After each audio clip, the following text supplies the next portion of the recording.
জানতাম না, নইলে শেষটার বিদায়কালে দুপোটা চোখের জল দেখতে অন্তত একটিবার হলেও তুমি তার সামনে আসতে। ভালোবাসার মানুষ, তার জন্য আমার সমবেদনা জানাতে হবে।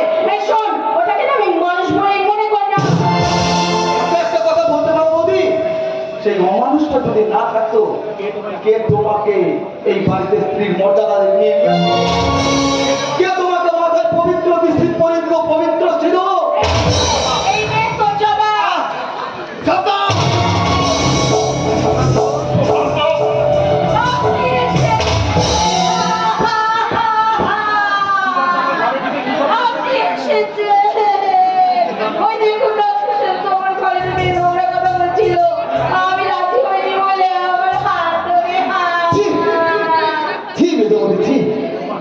তোমার মনটা যে এত বাসাটা আমি জানতাম, কিন্তু তোমার চরিত্রটা যে এত নোংরা তা আমি জানা ছিল না।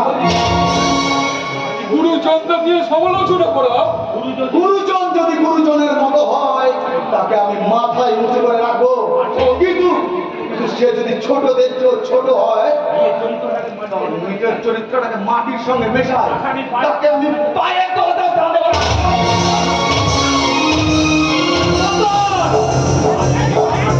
একটা আঘাত করলে আমি কিন্তু সম্মান রক্ষা করতে পারবো না।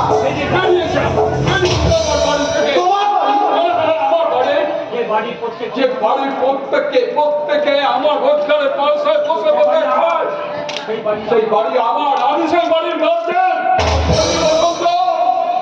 এই বাড়ির গার্জিয়ান তুই? আমি কষ্ট করে রোজগার করবো, আর সেই রোজগারের পয়সা তোমরা গুন্ডা পুষবে।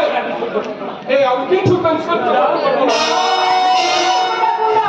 আপনার একটু সন্ধ্যাটা আমার ঘরে ঢুকে আমাকে নোংরা কথাবার্তা বলছিল, আর উনি সেটা প্রতিবাদ করায় ওনাকে মারতে চড়াও হয়েছে। বলো না সত্যি বলো না, মিথ্যের কলঙ্ক কাহিনী বানিয়ে নিজের চরিত্রটাকে ছোট করো না। সারা জগতের মানুষ তোমাকে ঘৃণায় ফুৎকার দেবে, মিথ্যা হয়ে যাবে। এই দেওয়াল বৌদির মধুর সম্পর্ক সত্য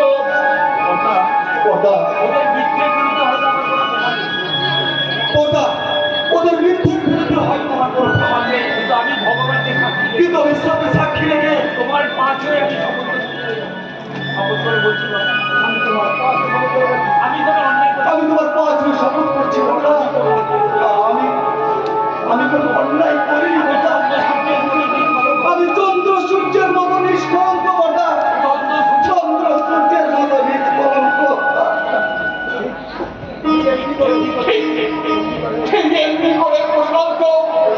আমার হাত ধরে কেঁদেছিল, সে বলতে চেয়েছিল যে সে অপরাধী নয়, কিন্তু সেদিন আমি অভিমানে অন্ধ হয়ে তাকে আমি ভুল বুঝেছি, কিন্তু আজ আমরা সেই ভুলে মরবো না।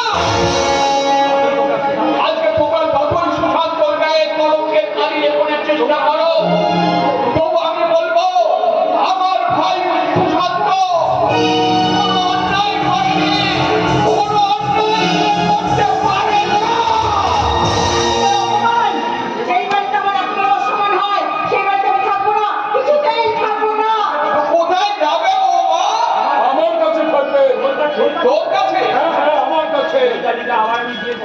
চৈতালিকে আবার আমি বিয়ে করবো। পছন্দ? আমি বিনার বিরুদ্ধে আদালতে আমি ডিভোর্সের মামলা করবো।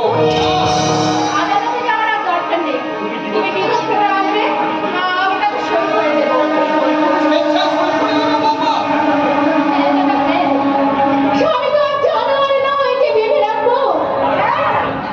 তাই তো স্বামী থেকে দামি জিনিসটা যে তুমি এখানে এসে পেয়ে গেছো। আমি তো আর পয়সা দিইনি, আমি যে পূজা দিইনি। এই সংসার মন্দিরের যে অবস্থা। চলো চৈতালি, আজ থেকে আমরা দুজন এই সংসার থেকে আলাদা থাকবো। যাস না রে বসন্ত, যাস না। ওদের দুজনের সম্পর্ক আজকে ভাই বোনের সম্পর্ক, এই সম্পর্কে খালি মালিক করে এই বাড়ির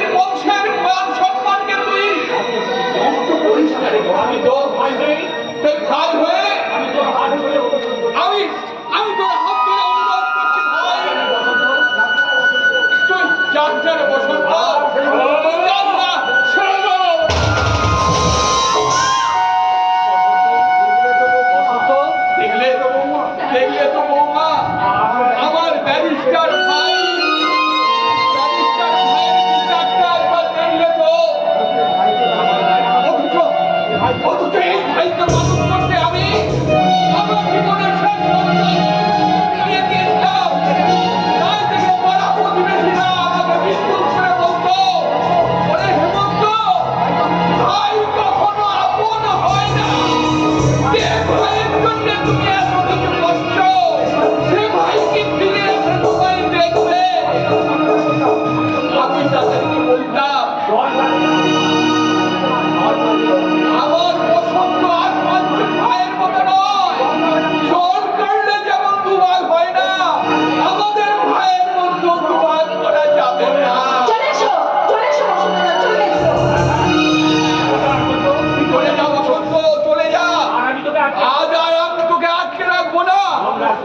নোংরা সুখের লোভে আজ তোরা ন্যায় অন্যায় ভুলে গেছিস। কিন্তু একটা কথা তোরা শুনে রাখ, পৃথিবীতে যদি পাপ পুণ্য মানে কিছু থাকে, তাহলে সেই পাপ আচারের শাস্তি তোরা পাবি। পাপাচারের শাস্তি তোরা পাবি।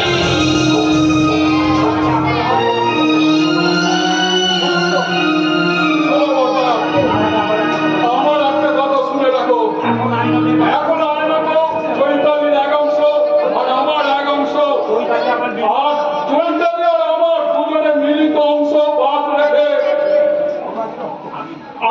আমি ওই অংশটাকে বিক্রি করে চলে যাব। আরে বসন্ত না, আজ সাত পুরুষের ভিটে মাটি তোকে বিক্রি করতে দেব না। চুপ করুন, মাতা, চুপ করুন।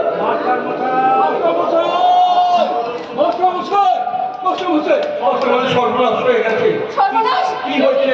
কি হয়েছে? কিসের সর্বনাশ? ওই সুশান্ত